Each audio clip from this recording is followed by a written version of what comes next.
Bonjour à tous et bienvenue sur la chaîne YouTube de Spareka, j'espère que vous allez bien. Aujourd'hui, nous allons parler du smartphone. Donc ici, nous avons un iPhone. Je vais vous montrer comment fonctionne cet appareil, comment le démonter, le réparer et remplacer les pièces détachées dessus. À la fin de la vidéo, je vous présenterai quelques astuces d'entretien pour préserver au mieux votre téléphone. Juste avant de commencer la vidéo, n'oubliez pas de vous abonner à la chaîne YouTube si ce n'est pas déjà fait. Et c'est parti pour le démontage et les explications.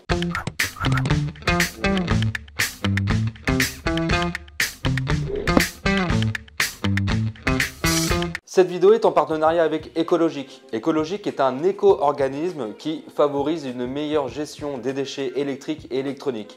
Et à cette occasion, Ecologic lance le bonus réparation. Le bonus réparation, concrètement, c'est un dispositif incitatif et financier qui va vous permettre de réparer votre appareil à moindre frais, puisqu'il y aura une remise qui sera faite sur votre facture de réparation. Si vous voulez en savoir plus, n'hésitez pas à vous rendre sur le site www.i-réparation.eco. Alors, avant de démonter un smartphone, je vais vous partager les quelques astuces de réparation qui vont vous permettre de réparer dans les meilleures conditions possibles. Donc la première astuce de réparation que je peux vous partager, c'est d'utiliser les bons outils, surtout pour un smartphone, ça va être d'utiliser un kit de réparation pour smartphone. Donc lorsque nous avons ce kit de réparation, nous avons les tournevis avec les têtes de vis, ce sera le plus important. Ici, on a affaire à des vis qui sont très petites, avec des embouts qui peuvent être très différents de ce qu'on peut retrouver notamment dans l'électroménager. Donc il faudra vous munir de ceci. Vous allez avoir un sésamo qui sera fourni avec le kit de réparation, des outils nylon comme ici. Ces outils-là vont permettre de déconnecter les nappes, mais également de pouvoir les reconnecter sans utiliser d'outils pointus. Enfin, vous avez également la ventouse qui va vous être très utile si vous souhaitez ouvrir votre téléphone, puisqu'il faudra l'appliquer sur la façade de votre smartphone pour pouvoir créer une ouverture. La deuxième astuce que je peux vous partager, ce sera de réparer dans un environnement qui sera anti-électrostatique et éviter de réparer sur un sol de type moquette. Nous générons de manière naturelle de l'électrostatisme et il serait regrettable que cet électrostatisme soit redirigé à l'intérieur du téléphone au moment où on va réparer dessus. La troisième astuce, lorsque vous avez ouvert votre téléphone, ce sera dans un premier temps, avant toute opération, de débrancher la batterie. Ce sera d'aller repérer le connecteur de la batterie et de pouvoir le débrancher grâce à l'outil nylon que je vous ai présenté précédemment. La quatrième astuce que je peux vous partager, ce sera au moment de l'ouverture du téléphone. Il faudra utiliser de préférence un sèche-cheveux pour aller chauffer tout le contour du téléphone afin de ramollir la colle et pouvoir ouvrir en deux votre téléphone. Et enfin, la dernière astuce, ça va être de prendre des photos lors du démontage ou même des vidéos carrément pour éviter les erreurs au moment du remontage. Et ça va être de respecter un certain schéma de démontage. Donc ce que vous pouvez faire, c'est soit compartimenter les vis en fonction des étapes de démontage de votre smartphone, ou alors de mettre les vis dans des compartiments différents et de pouvoir vous y retrouver à la fin. Donc le démontage d'un téléphone se fera toujours déjà par les deux vis de sécurité que vous avez juste ici. Donc il faudra retirer les deux vis de sécurité au niveau du connecteur de charge. Et ensuite on va pouvoir ouvrir le téléphone en deux en chauffant un tout petit peu au niveau de l'arrière. Les deux petites vis, je vais les mettre de côté. Je vais me souvenir que ça, c'est pour le remontage final. Je vais me munir d'une petite ventouse. Donc une fois que c'est fait, je vais me munir d'un outil sésamo. Il faudra faire attention lorsque vous passez ce type d'outil, c'est que le sésamo, bien sûr, ça peut quand même couper les connecteurs. Donc il suffira simplement de faire une petite encoche, là comme ça. Voilà, comme ceci. Donc selon les modèles de téléphone, le démontage peut être un peu différent. Vous pouvez avoir des connecteurs qui sont à gauche ou à droite selon l'ancienneté de votre smartphone. Donc là, une fois que c'est fait, je vais pouvoir ouvrir le téléphone. Et en fait, sur ce téléphone-là, le connecteur est au niveau du haut du téléphone. Sur les plus récents, les iPhones les plus récents, et je crois que c'est à partir du 10, vous avez les connecteurs qui sont sur les côtés. Donc il faudra ouvrir le téléphone sur le côté. Et je vais en premier lieu m'intéresser au connecteur de la batterie puisque c'est l'élément que nous cherchons à retirer avant toute manipulation. Il est situé en dessous de la plaque de rétention juste ici. Donc on va se munir du tournevis adapté et nous allons ouvrir ceci. L'avantage aussi avec ces types de tournevis, c'est qu'ils sont tous aimantés et ça va vous permettre de récupérer très facilement les vis. Voilà. Voilà, comme ceci. Je vais la mettre sur le côté. Je vais retirer cette plaque de rétention pour aller retirer avec l'outil nylon les connecteurs.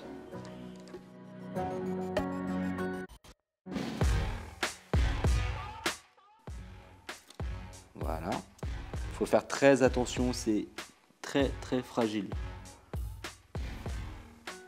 C'est pratiquement clinique.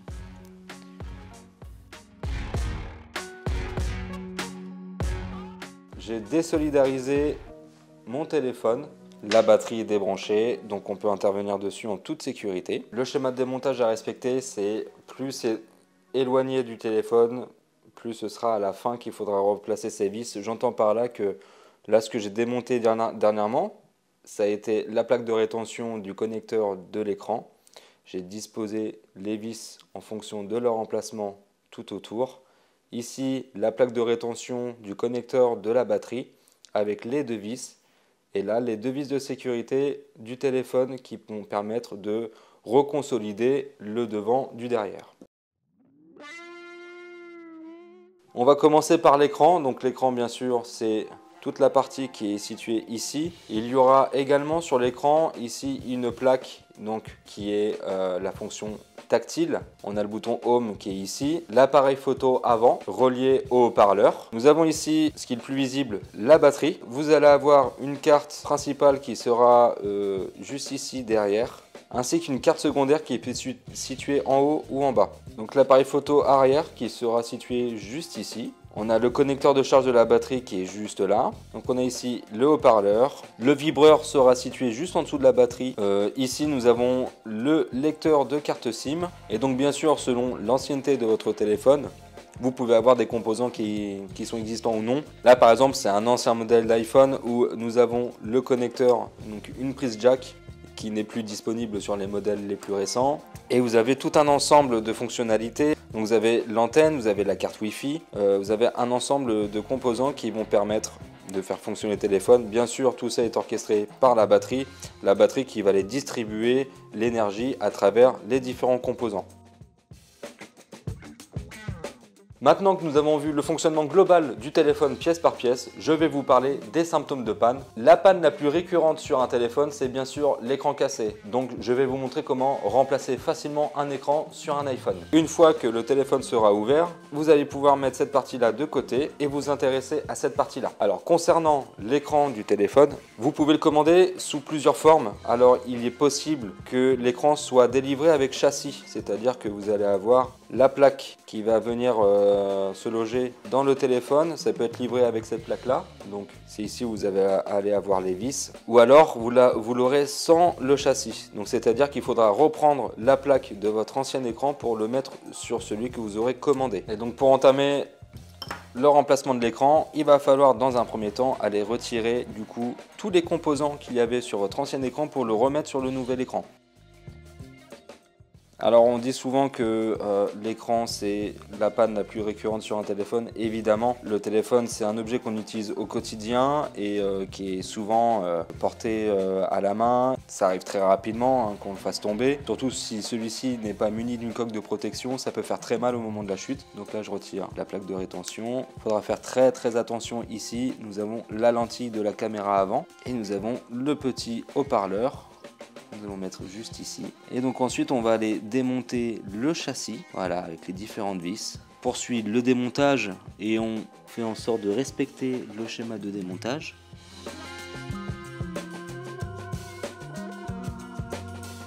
Alors au moment de l'ouverture de l'écran, là ici on voit qu'on a une ancienne trace de colle. Juste ici, lorsque vous allez recevoir votre nouvel écran, vous allez avoir généralement un adhésif que vous allez pouvoir replacer tout autour de votre nouvel écran, ou alors il sera déjà installé sur votre nouvel écran. Ça va vous permettre de recoller et de replaquer parfaitement votre écran sur le reste du téléphone. Attention, gardez en mémoire que lorsque vous démontez votre téléphone, vous allez du coup forcément chauffer la colle qui était existante pour l'ouvrir en deux. C'est à partir de ce moment-là que généralement on parle que le téléphone a perdu son étanchéité. L'étanchéité également, l'étanchéité ne va plus se faire. Et donc il est déconseillé de mettre son téléphone dans l'eau ou autre, même si on vend une certaine étanchéité autour de l'iPhone. Ne vous aventurez pas non plus à faire des tests loufoques. Donc là, mon schéma de démontage, je le fais tout autour de l'écran, comme ça je me souviens de quelle vis va à quel endroit.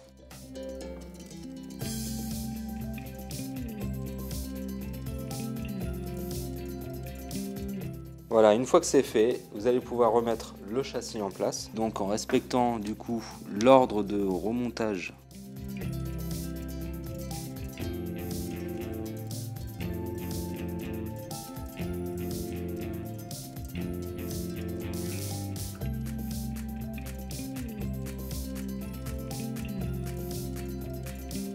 Donc petit conseil, lorsque vous souhaitez chauffer l'adhésif de votre écran pour le démonter, il vaut mieux chauffer à un peu plus basse température l'ensemble de l'écran en passant constamment le sèche-cheveux comme ceci, plutôt que de chauffer à haute température à un endroit, puis de repasser encore à un autre endroit et encore à un autre endroit, puisque si vous faites ça et que vous faites le tour du téléphone, par exemple vous partez d'ici et que vous commencez à chauffer, lorsque vous allez arriver vers la fin, en fait là où vous avez commencé, et ben la colle aura déjà eu le temps de refroidir. Donc vaut mieux chauffer à plus basse température, mais de manière très régulière et constante.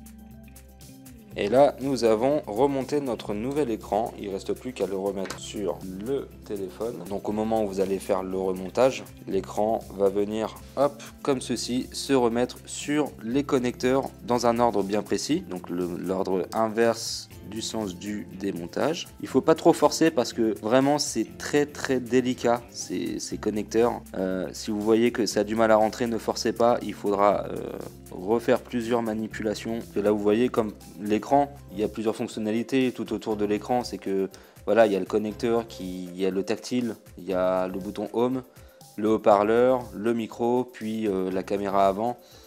Tout ça vient en bloc de connecteurs comme on a ici. On s'en assure avec l'outil nylon et ensuite il n'y aura plus qu'à refermer le téléphone. Alors avant de refermer le téléphone, bien sûr de reconnecter la batterie et de le refermer avec les deux vis de sécurité. Le deuxième symptôme de panne le plus récurrent, ça va être lié à la batterie. Ça peut être traduit sous plusieurs symptômes, soit vous allez perdre en autonomie, soit la batterie va beaucoup chauffer au moment de la charge, elle ne va pas du tout se recharger, ou alors elle va carrément faire éteindre le téléphone. Donc là, je vais vous montrer comment remplacer la batterie sur votre smartphone. Pour le remplacement de la batterie, c'est relativement simple dans le sens où vous n'avez pas besoin de démonter énormément de choses à partir du moment où vous avez ouvert votre smartphone. Donc la batterie, c'est tout ce qui est ici. Lorsque vous allez démonter le connecteur de batterie, vous allez devoir, selon le modèle d'appareil, il y aura peut-être d'autres connecteurs à retirer. Là par exemple, je vois qu'ici la batterie elle est reliée à la plaque de rétention juste derrière là. On va utiliser l'outil nylon pour aller retirer les deux connecteurs.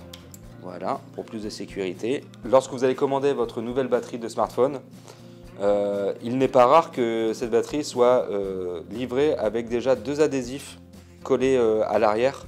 Vous avez juste à retirer un petit film plastique et puis de recoller la batterie. Pour le démontage de la batterie, il faudra faire très attention du coup à la colle déjà existante. C'est une colle qui est très forte. La batterie a beaucoup chauffé durant son utilisation, ce qui a reconsolidé davantage le collant de l'adhésif derrière. Il faudra rechauffer avec un sèche-cheveux. Et ensuite y aller à tâtons puisque il faudra faire en sorte de ne pas percer la batterie. C'est vraiment la chose à éviter absolument lorsqu'on fait ce remplacement de pièces. C'est des batteries au lithium, alors évidemment qu'on va éviter de la percer. Utiliser au maximum des outils nylon, des outils en plastique. Celle-ci dispose de très peu d'adhésifs, comme on peut le voir ici. Donc une fois que vous avez retiré la batterie, alors généralement, pour savoir si une batterie est défectueuse, celle-ci ne sera plus plate, elle sera même gonflée, boursouflée à certains endroits. Là, c'est vraiment des signes de fatigue d'une batterie. Donc là, la batterie a été démontée. Lorsque vous recevez la nouvelle batterie, comme je vous disais, vous pouvez avoir des adhésifs derrière que vous allez devoir décoller et remettre dessus. Ou alors, vous pouvez avoir des adhésifs qui seront livrés avec la batterie, mais pas collés dessus. Donc, vous pouvez avoir deux petites bandes ou trois. Là, ce qui sera le mieux, ce sera de mettre ces trois bandes juste ici. Donc, de bien les plaquer, de bien les coller juste ici à l'emplacement de la batterie, de retirer le film plastique et ensuite de pouvoir remettre la batterie dessus complètement. voilà, comme ça. Juste en tapotant un tout petit peu comme ça, histoire que l'adhésif fasse son effet. Et donc une fois que c'est fait, premier réflexe, ça va être de remettre les connecteurs. Donc là, 2 connecteurs. On prend la plaque de rétention.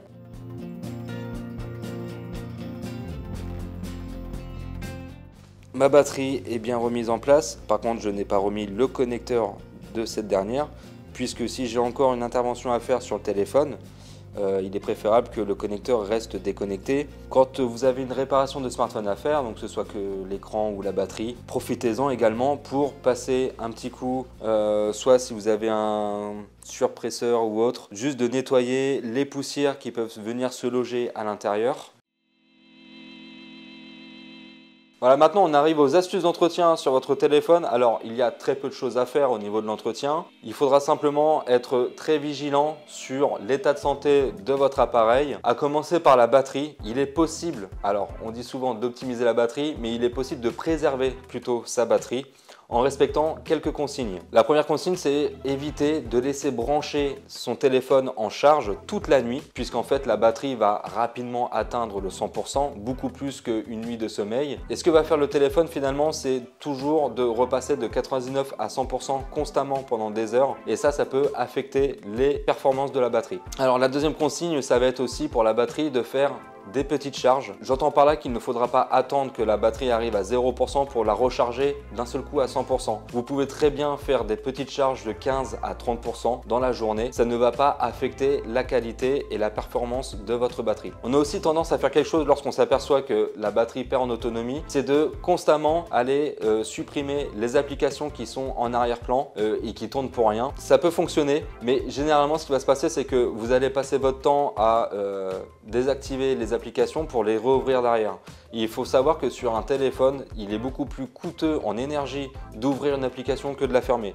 Donc vaut mieux laisser les applications ouvertes. Ce n'est pas ça qui va impacter la rapidité de votre téléphone. Il se peut par moment que le contact entre le chargeur et le téléphone ne se fasse pas, ou alors qu'il y a un faux contact, ou alors qu'il faille un petit peu incliner le téléphone pour qu'il puisse accueillir la charge. Généralement, c'est parce qu'il y aura une présence de peluche un petit peu, ou de poussière, ou de sable à l'intérieur du connecteur. Ce que je vous conseille, c'est d'aller prendre un petit coton-tige, une petite aiguille pour aller nettoyer ce qui est à l'intérieur. Généralement, les peluches, elles sont vite recueillies par le téléphone puisque nous le laissons constamment dans la poche. Il faudra aller faire un petit nettoyage de temps à autre. Et enfin, la dernière astuce au niveau de l'entretien, ce sera de nettoyer régulièrement les emplacements de haut-parleurs et de micros. Donc généralement, vous avez des petits trous pour le haut-parleur en haut et en bas. Pareil, c'est le même souci que le connecteur de charge. Vous pouvez avoir des peluches qui viennent se mettre à l'intérieur, des corps étrangers, du sable ou autre. Donc tout ce qui peut traîner dans une poche, finalement, ça peut venir se loger dans les petits orifices de ce smartphone.